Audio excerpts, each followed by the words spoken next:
Buy Judkins before week number 5. And I know it's easy to say, Smitty, no one's selling Judkins. He's not a buy low. I'm not saying he's a buy low. I'm saying buy him high, buy him medium rare, because his value's only going to go up from here. On the rise. He might seem like a player no one wants to trade. He might seem like a player that you can't, take away from somebody for pennies on the dollar. I get that. But this wasn't a Hampton game. Hampton had a explosion. This wasn't a Genty 3 TD game. This was a guy that went out and delivered, but he didn't quite have that game yet. And now with the change at quarterback, they're going to lean upon the running back. And Judkins is going to quickly become what people think of as an 80 and maybe a strong shot at a touchdown type of player, to something along the lines of 110 on the ground and 1 to 2 touchdowns is what the expectation will be. Go buy Judkins before week number 5. The Fantasy Football Show begins right now. From the FantasyFootballShow.com studios, it's the Fantasy Football Show. Monday through Friday, 8 p.m. Eastern. Smitty is also live whenever news breaks. Quinshon Judkins, in his first 3 games played for this Browns team, pretty impressive. But he has yet to eclipse 100 yards. He has yet to have that multiple touchdown game. He has yet to be massively used in the receiving game and have one of those 50, 60, 70-yard receiving games. And so people are still kind of wondering what's in store for him. 3.9 yards per carry last week. He did have the touchdown. The 82 yards is nice, but this wasn't, like I said, a Marion Hampton or Genty 3 TD game yet. So the upside's here to buy him at this 80 and a touch type value. But I think, again, what you're going to end up getting is one of those players that gets you like 125 and 2 TDs every third game. And this is somebody that they're going to lean upon in this rushing attack that now has a quarterback change going on. They're going to lean upon him at the tune of probably 18 to 25 carries per game right now. And that's gonna lead to monster production. This is a running back that I believe, even in this situation that he's being thrown in where defenses are focused on, let's maybe shut down Judkins and see if Gabriel can beat us through the air. This is still a player that gets 4.4 yards per carry in this system. Let's call that 19.5 average carries per game. That is 85 almost guaranteed yards per game for this guy. And I do believe he will be very close to a touchdown per game type of player overall. You add in the 20 to 30 receiving yards per game. This is over 100 total yards. But again, he has yet to have that 24 carry game where he does rip off a huge run and he's got 125 and 2 TDs. The moment this happens, it's game over. No one's getting him for less than running back 7 or 8 overall value. And I think that truly moving forward, you're getting a top, I'd call it 6 to 10. We'll give it a big wide range, 6 to 10 RB numbers moving forward. Right now, you're buying him at probably around top 12 to 14 running back value. Maybe someone's holding on to him and you're having to pay 10 to 14, but the range is pretty wide. Genty's now inside the top, I would say 5 to 7, and he was once not even inside the top 12.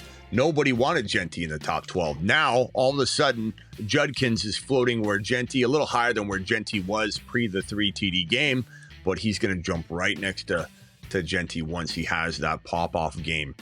And honestly, looking at the schedule for the Browns and for this young running back that's hungry and has determination and has a purpose right now. And this might seem crazy, the angle I'm trying to express and convey here, but I think this is a truly important part of this equation.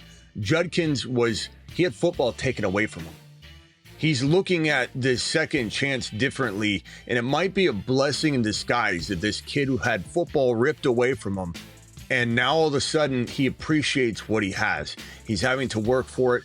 He doesn't want this thing to slip through his fingers or grip again. And so he's looking at this thing. You can see it in his demeanor and his mannerisms and how he attacks things, even on the sideline, the way he's walking around, pacing, waiting to get back in there and chomp at the bit.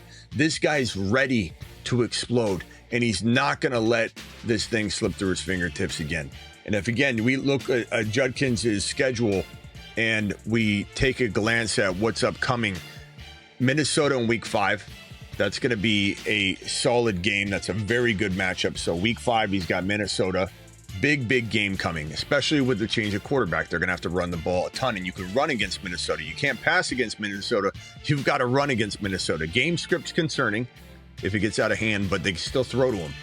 And I think Judkins starts to become relevant. And what do you do when you got a new QB coming in? Check down. Safety net. Judkins should catch a lot of footballs.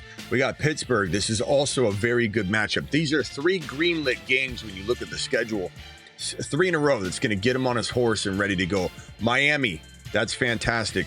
Now, New England is a game, the first game of the next, in the next 4 games, the first game that's potentially tough, but they'll have momentum here, and then this heads straight into the bye week, which will rest him up. I hate bye weeks. We all hate bye weeks, but this could be beautifully placed for a rookie that didn't have to play monster amounts of carries until week 3, but he's still at risk of a rookie wall. But the bye week is placed beautifully so that he can come back and play weeks 10, 11, 12, 13, 14, 15, 16, 17, probably without hitting a rookie wall. So the week 3 unveiling might actually be a blessing in disguise as well. And then if you look at while he's got some spotty matchups in between that bye or after that bye week, in week number 9 is the bye week. So week 10 through week 10 through the San Francisco game, which honestly in week 13 against San Francisco, that might be a different defense at this point in time, to be quite frank. And that might actually be a good matchup. But his weeks 14, 15, 16, and 17 are all greenlit, amazing matchups. Not a difficult matchup in that stretch of games. Tennessee, at Chicago, Buffalo, and Pittsburgh. Even his week 18 game at Cincinnati. This is nothing but green-lit games straight down in fantasy playoff time. This is one of the best buy high running backs that there is, because really you're buying low. So go get him before week 5 kicks off. Go do some sort of crafty, you've got Jamar Chase and you're like, I got to get rid of Jamar Chase. Okay, go get Judkins and go get J-Mo, who's another very, very good buy low for me.